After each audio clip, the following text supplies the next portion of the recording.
Thank you so much for joining me for Daily Spark with Dr. Andrah. I am your host, Dr. Andrah Chester. The tongue is a small thing that makes grand speeches, but a tiny spark can set a great forest on fire. And today we want to get you fired up about music, Now, you know what we like to do on the show. We want to enlighten, inspire, and empower you. And music is definitely one of the things that can get you fired up in any of those areas. My guest today is Nancy-Pidutti, and she is talking music from heaven.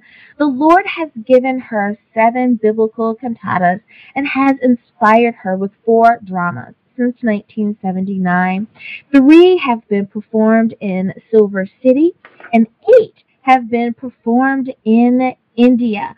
Now, she wants you to understand that she is an 81-year young volunteer hospital chaplain with 14 years plus writing, and she has written 2 children's stories. So this is going to be a very fun and inviting interview today. Good morning, Nancy. Thank you so much for being on the show today. Thank you. It's a pleasure, Dr. Angela. Well, I am so intrigued by anyone who works in the arts because I know that you're coming from a place of passion. You're coming from a place where your creative juices are flowing and you're trying to express a particular feeling or thought or action, and others can go along on this journey with you. Before we talk about the music that you have produced for us, I want for everyone to know a little bit more about you. So, in your own words, can you tell us what are some of the jewels and gems of having lived your life? Well, I was born and raised in West Virginia, moved to Pennsylvania and spent a lot of my nursing career there. Eventually met my husband. We moved to the West. We've been in New Mexico for approximately 35, 40 years, and we've had 2 children. John is a naturopath in Vancouver, BC, and our daughter is a nurse in Hawaii. And so those have been some of the highlights, as well as the writings and things of that sort. And we've met wonderful friends, and that's been a real blessing. And it's so wonderful when you can live in an ideal location to be able to not only raise your family, but live out the life that you've always wanted. And it sounds like your children have definitely grown up in a nurturing home and have been able to express themselves. When you're able to care for people, then, that says a lot about your spirit and where your heart is. Now, I understand that you are an author, a musician, and a hospital chaplain. That is kind of diverse, but I'm sure there's something that overlaps, which drew you to, each one of those things. So if you will, let's start with a hospital chaplain. What made you decide to become a chaplain? Well, it's interesting because I was a lay pastor in the Episcopal Church, and I was visiting people in the nursing homes and in the hospital. When the HEPA regulations came in, we no longer had the freedom to visit whoever we wanted to. Yeah. And so when I expressed my concern to the chaplain there, he asked me if I would like to become a hospital chaplain. And so I forget how many years I had done that previously, but after I became a chaplain, I've been there for 14 years. It's a pleasure. I love meeting the people. I listen to their stories, and I pray accordingly. It really does take a special heart, a special person to be a hospital chaplain. I don't think that people realize that though many people are called to ministry, to perhaps be, a pastor or a teacher or an evangelist or any of those things, chaplaincy is kind of a special blending of all that you are to be able to deal with the passing of so many of the patients that could happen in a particular day, and be able to really tap into that pastoral care side of what you do. Yeah, it's been a real pleasure. I've enjoyed it. And I've met a lot of people that way. And, you never know exactly what you're doing. You just sow the seed in there and trust the Lord. I've been able to lead a few people to the Lord. And many people have said to me that the prayers have been very ministering to them. So that's a blessing also. Now, author and musician, what has drawn you to writing? When we were younger parents, our children were quite small. We would go out to a Christian camp, which was maybe an hour away from our home. Often we'd get home late at night, and the kids would be fussy in the back seat.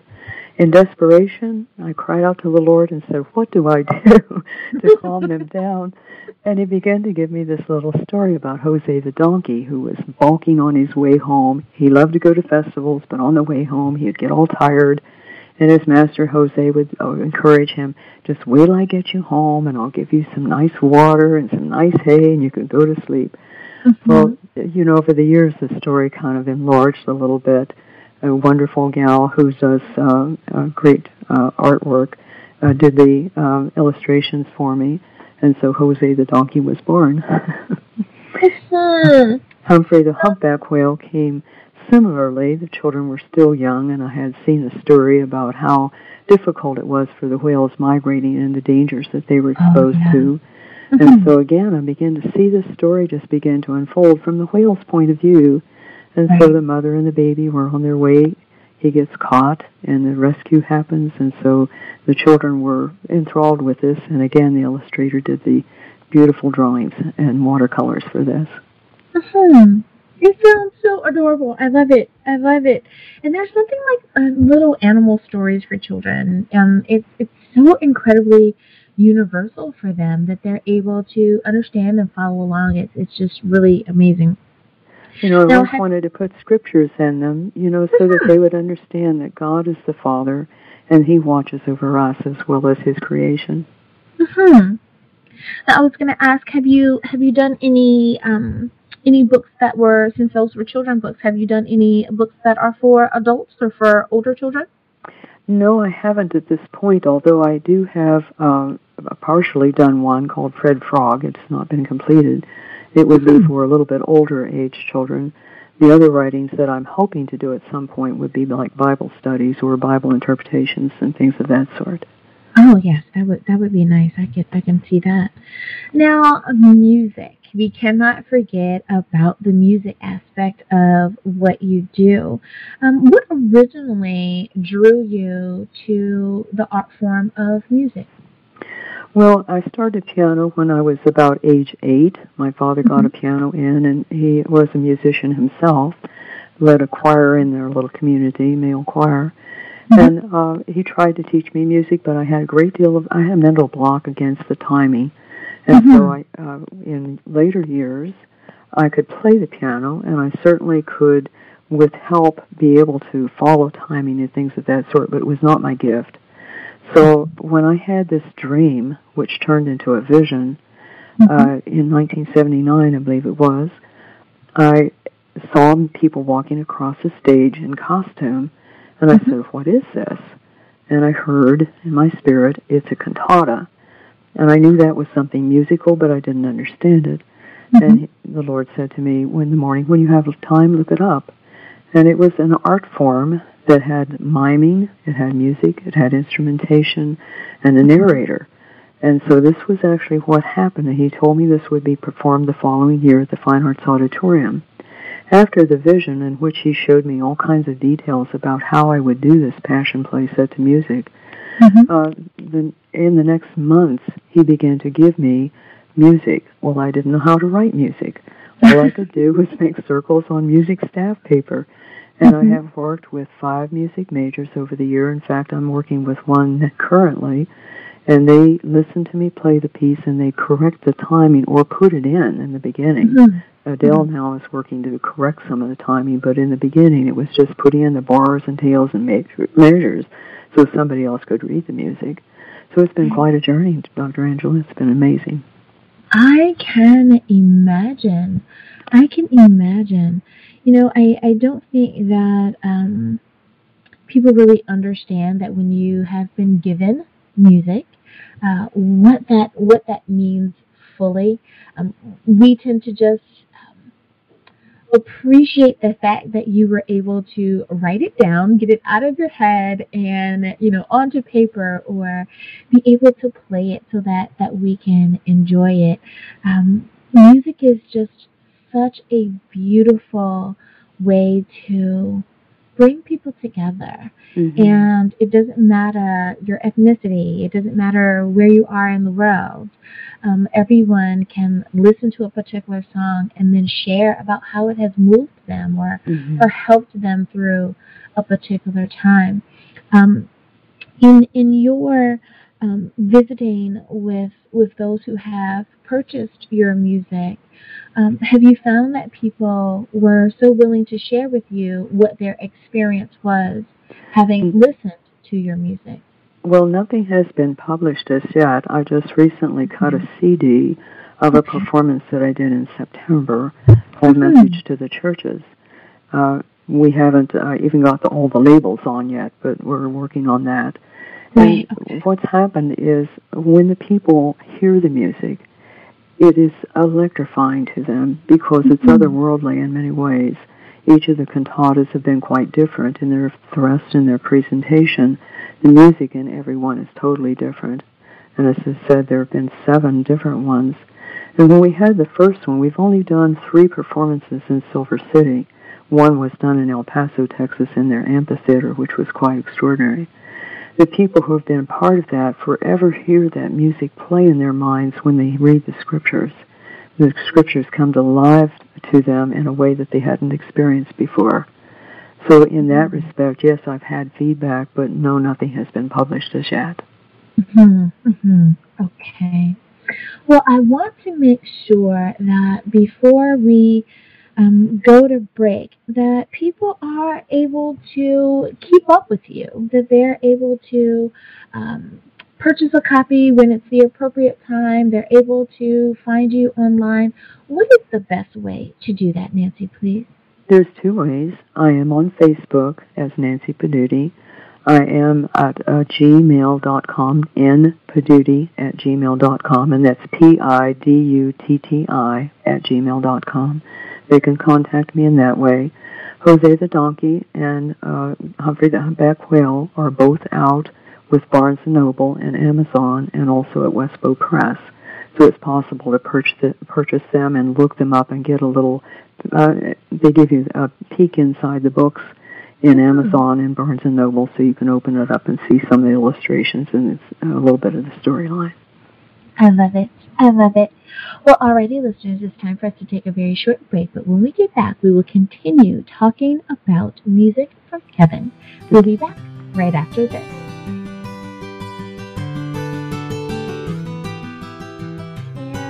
We are back. Thank you so much for joining me for Daily Spark with Dr. Angela. I'm your host, Dr. Angela Chester. My guest today is Nancy Pidutti, and she is talking music from heaven with us today. She has written 7 biblical cantatas, and she has inspired 4 dramas since the year 1979, and I absolutely love that, as well as she's written 2 children's books.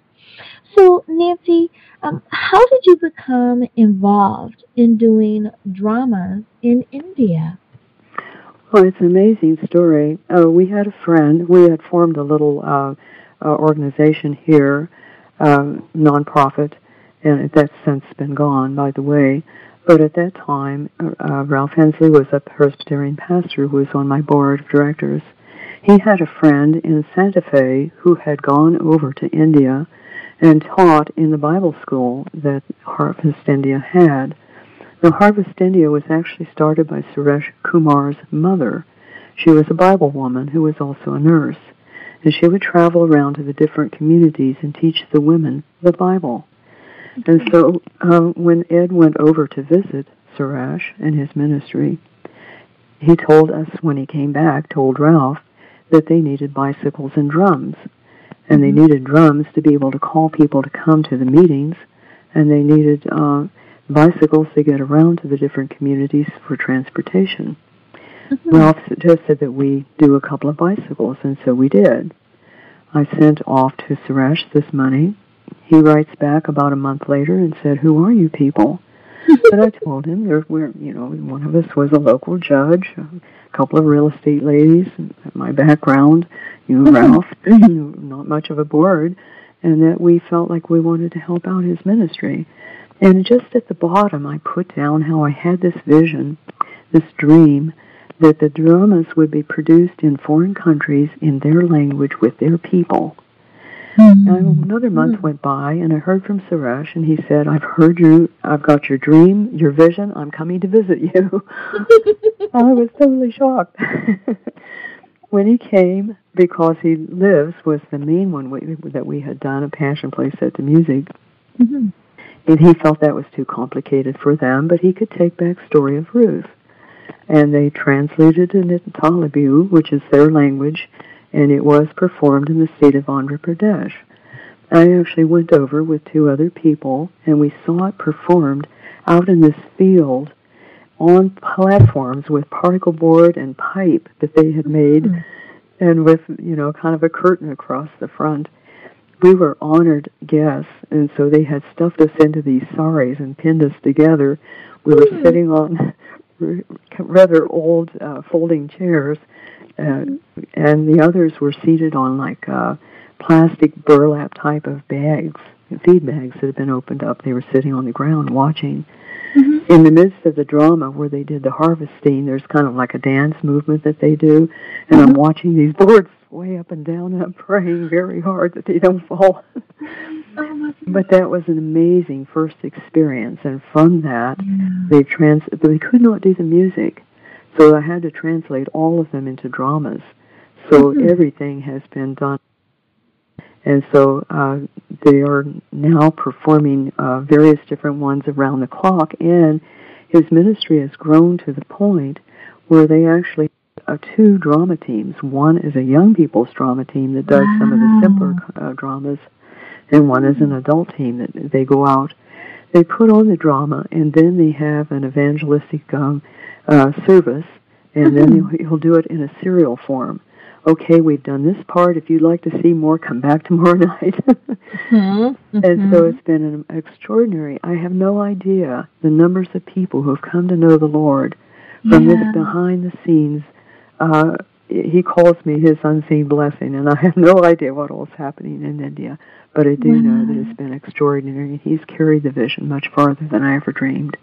Oh, that is amazing. I'd love to hear stories like that, because we never know how far God is going to take what He gives us to do, and that is amazing. That is such a wonderful thing to hear. That you really and truly are touching the lives of others in that way. That's awesome. Now, one thing that it sounds like you wanted to do was make a positive. Be a positive force or a positive energy to your community and to those that are around you. Are you doing anything currently as far as public works are concerned, or anything where people are able to come and visit or to see something new that you've written? Well, here's what has happened. About 3 years ago, I thought to myself, I'm getting older, and nothing has really happened. Many of the people who were involved in the cantatas, and, in the beginning there were 120 people from 7 or 8 different denominational or church fellowships. Many of them have died, or they've moved, or they're no longer able physically to do anything. And so they've been sitting in my drawers, file drawers here, and in cabinets in the living room with the piano. And I thought to myself, this is work of God. It can't just be dropped and nothing happen. So I felt impressed to do the Music to Creation story in my home. And so I sent out invitations, and about 30 people responded and came and listened, and we did a narration. So it was a much simpler thing. The narrator read, and then we had the music. And it was extraordinary, very complicated, far beyond my normal skills, Dr. Angela, I have to say. Really stretched me. I had not only hours of practice, I had months of practice. And, that was the first presentation. And then last year, we did Wind of the Spirit. And this was out of the book of Acts. And again, there were about 30 people who came. One of the people who came was a pastor's wife from a local church here, and she told her husband about this, and he came to me and he said, look, anytime you want to use my church for any of these presentations, I'm glad to have you do it. Well, the second year came around, and I was a little bit shy about doing this. The third year came this year, and I felt I must do this. So I contacted him, and he was very gracious, and his people were wonderful to me. Even prepared like a snack afterwards for people to come and eat.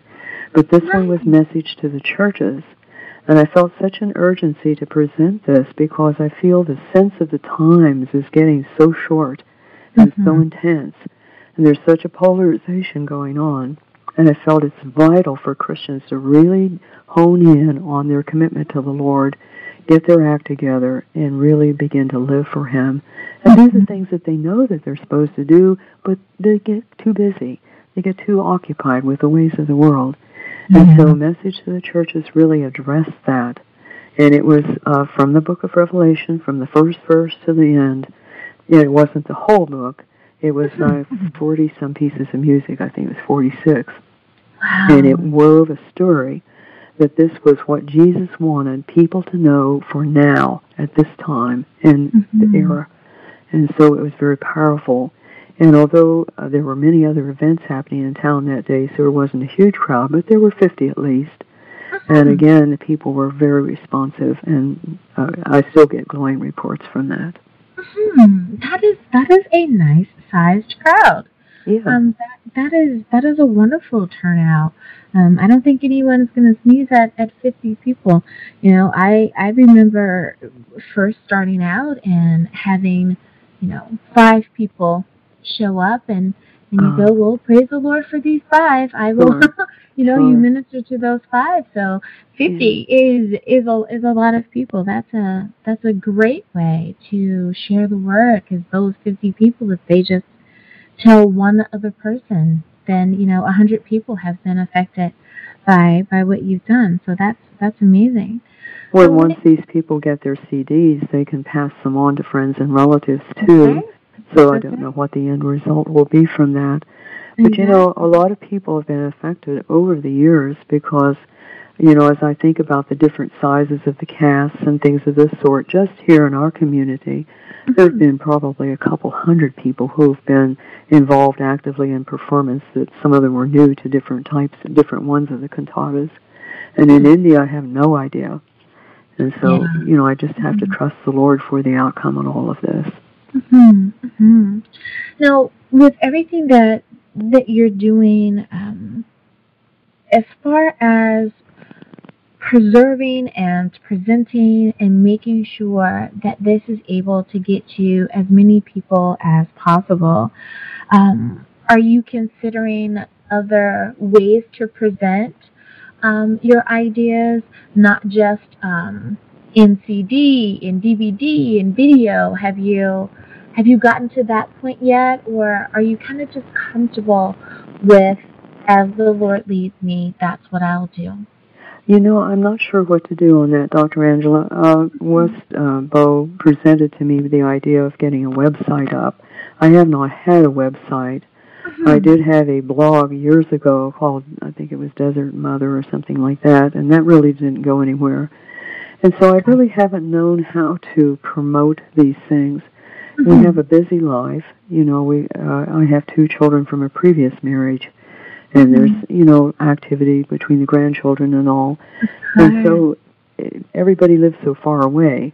Like our son's in Vancouver, another son is in Indiana, and a daughter's in Kentucky, and another one's in Hawaii. So, and we go to Florida periodically so I can escape the allergy season. So, I just haven't known what to do. I've had hoped that maybe someone would pick up and be able to do one of the presentations there, because there's a Jewish Christian Messianic synagogue that I was hoping that maybe they might be interested in the story of Ruth or Queen Esther, God's Woman of Destiny. and Purim will be coming up in the time when we're there. So I hope to contact that rabbi and see if maybe they might be interested in doing something similar to what Joe and I did here as a narrator and playing the music. So, outside of that, I have not really taken the time to explore what one has to do to really put oneself out there. Right. Other than Facebook and the fact that it is on Amazon and Barnes & And Noble. at least you are in some really great places. Amazon is serving the world with all of their needs, and Facebook is serving the other part of the world.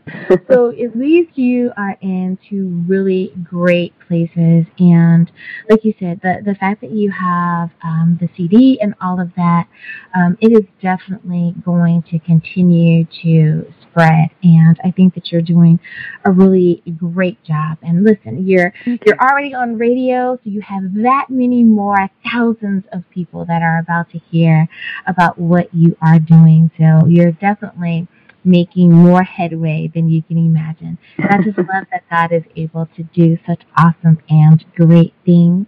Well, Nancy, it's just about time for us to go to break, and I want to make sure that everyone is able to stay in contact with you. So I would say, what are the best ways to stay in contact with you? They can always use my email, which is simply npidutti@gmail.com, and that's Pidutti,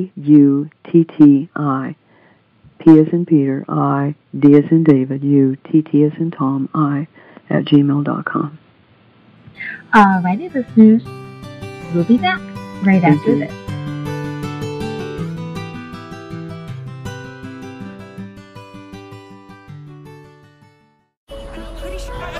Discovery. No, just a sec. What would it look like if we listened more? Could the right voice, the right set of words, bring us all just a little closer? Get us to open up, even push us further? It could, if we took the time to listen.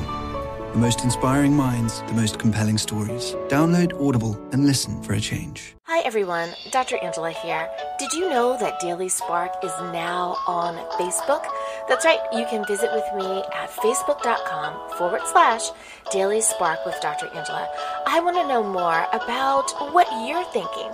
I'd love to know which interview did you find the most entertaining or the most informative. I want to talk to you, and I want you to be able to talk to me. Simply visit facebook.com/Daily Spark with Dr. Angela. And we are back. Thank you so much for joining me for Daily Spark with Dr. Angela. I am your host, Dr. Angela Chester. My guest today is Nancy-Pidutti, and she is talking music from heaven. She has written 7 biblical cantatas and has inspired 4 dramas since the year of 1979. And her music can be found as far as India. I love that. And not only has she done that, she's also written 2 children's books.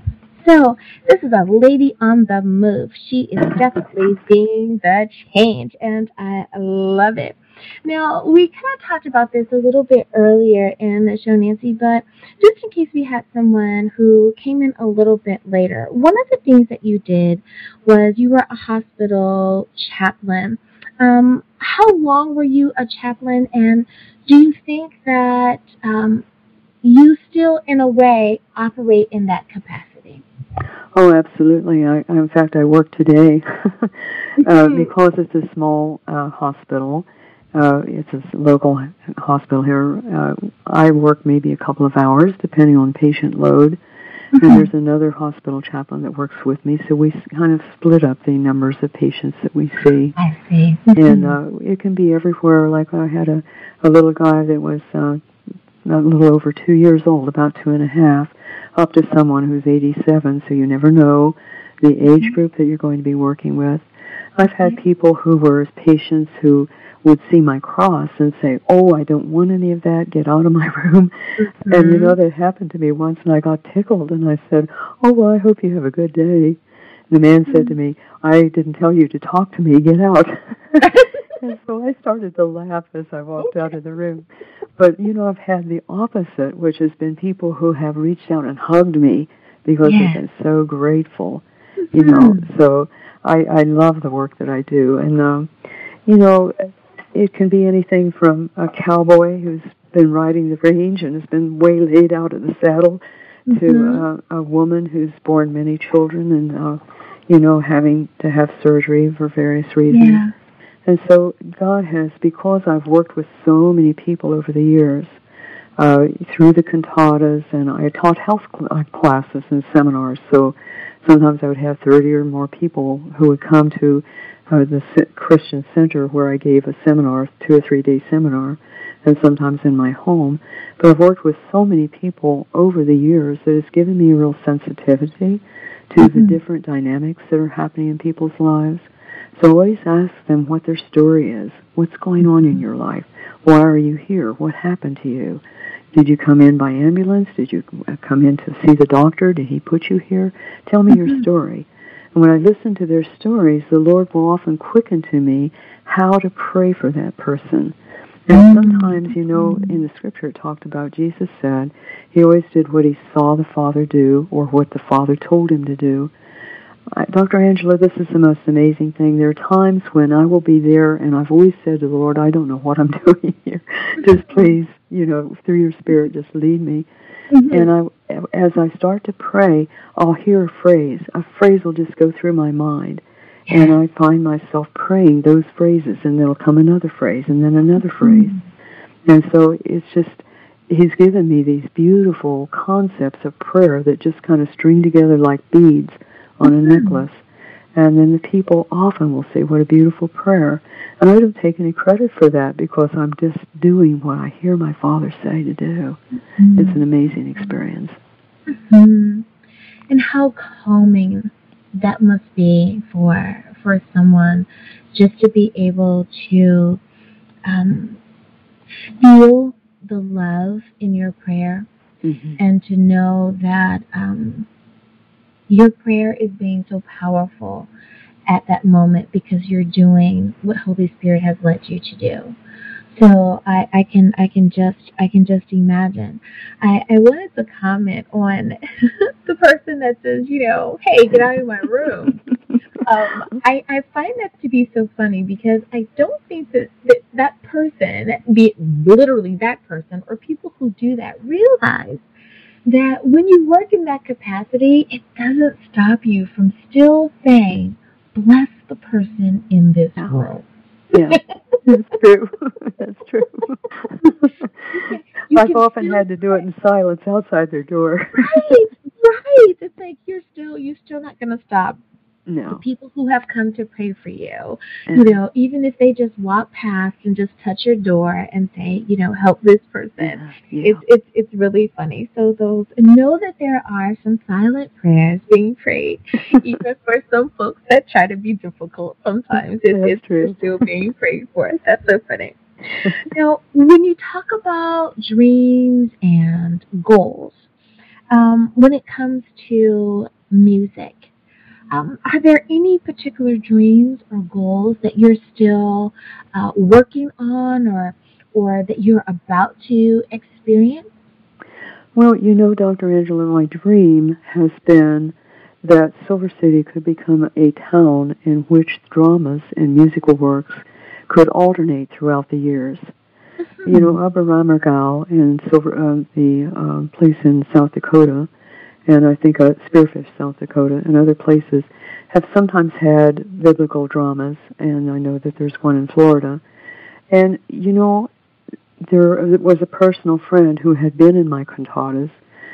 She had played in various roles. She had done the piano at one point and sung in the choir in others and played a drama role in another. And she had actually gone to Oberammergau, and she said to me when she came back, she said, Nancy, you have no idea what God has given you. This is such an amazing thing. And part of the problem, or the perspective, was that we always prayed before everything we did, and we prayed at the end after everything was over, no matter whether it was a practice or working on costumes or working on props or whatever. This was what God told us to do, and we were obedient to do that. And so when we come to this, there was an extraordinary thing people would come in prior to people coming into the audience, and they would pray over the seats. And so what I would like to see is for Silver City to have vision enough that they could carry these dramas on, that Because He Lives could be done maybe one season at Easter, maybe another 5 years would go by and they could do it again. Mm-hmm. But in between, there could be another year at Purim, they could do Queen Esther's story. Another year in the summer, maybe the story of Ruth. But all of these dramas could be interspersed throughout the years, as well as with them as musicals or dramas. And, it could be known as a town for that.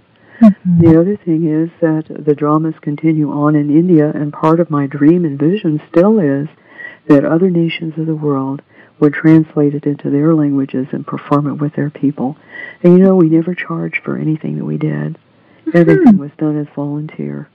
And so, that has continued on with India.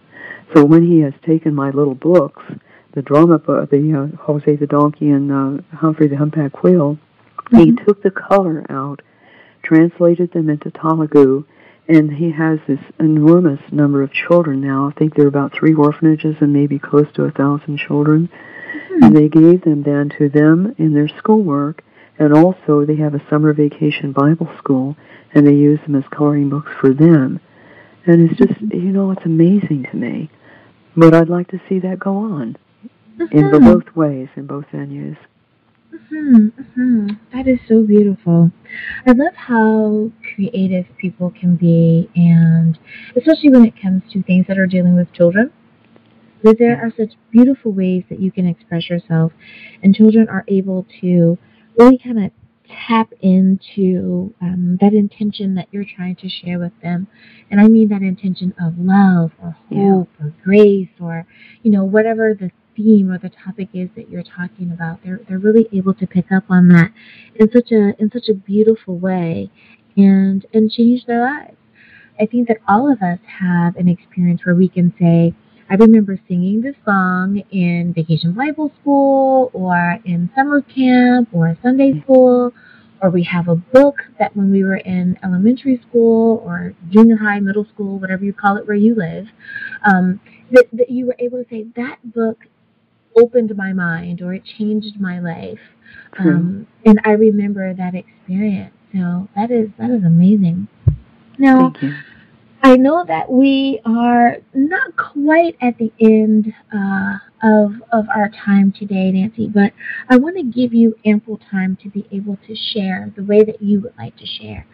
So my last question is, and I think you have about maybe 2 minutes or so, if you could please, you've done some wonderful things in your life, and you've had an experience. You have the experience from being a chaplain, from being an author, from being a musician.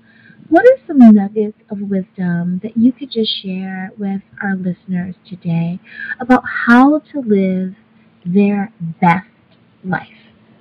One of the things that is so prevalent in society today is the animosity that's going on. Mm-hmm. If we could learn to humble ourselves before the Lord and give Him the problems, we don't have to solve them ourselves. We haven't got the skills or the capacity or the know-how to understand other people's hearts in those situations where there's antagonism.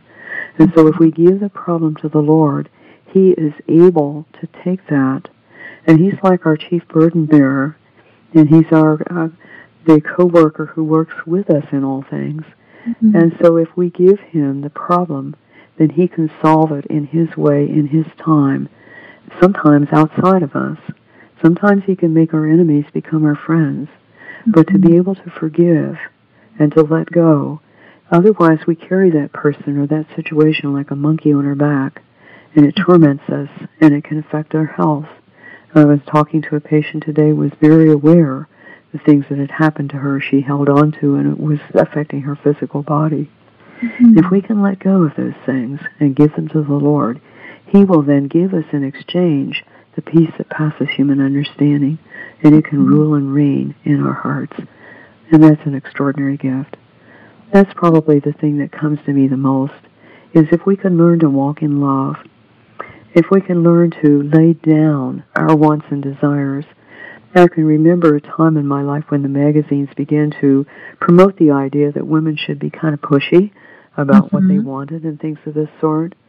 And I bought into that, and it had a definite effect on my life that was not positive. As I learned to sacrifice and to lay down my wants and wishes and trust Him, then He has worked things out in an amazing way. I actually let go of my 501c3, a nonprofit organization. It was very hard. It was like laying down, but He told me a corn of wheat would not bear much fruit unless it was laid down. And I find that often we want to say we are not capable of doing these visions and these dreams, and we aren't. But if we trust Him, He opens doors of opportunity in ways that we could not even imagine. And so walking in that place gives us the peace that passes human understanding, and I think all of us are really looking for that.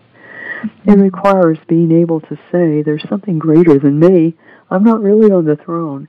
If we can let that down and learn to trust the one who is on the throne, His grace are beyond our human understanding, and He wants to surround us and uplift us and enfold us with that. It never ends. What a beautiful way to end this show. Nancy-Pidutti, thank you so much for being on Daily Spark with Dr. Andrah today. Thank you so much, Dr. Andrah. It's been such a pleasure. And listeners, thank you as well for tuning in. I hope you have enjoyed today, and we want to make sure that you are always tuning in because we want to inspire, empower, and enlighten you to be your best self. And as always, may the Lord continue to shine His face upon you. May you receive His grace and His mercy in all that you do. Until next time, everyone, be blessed in the Lord. Bye-bye.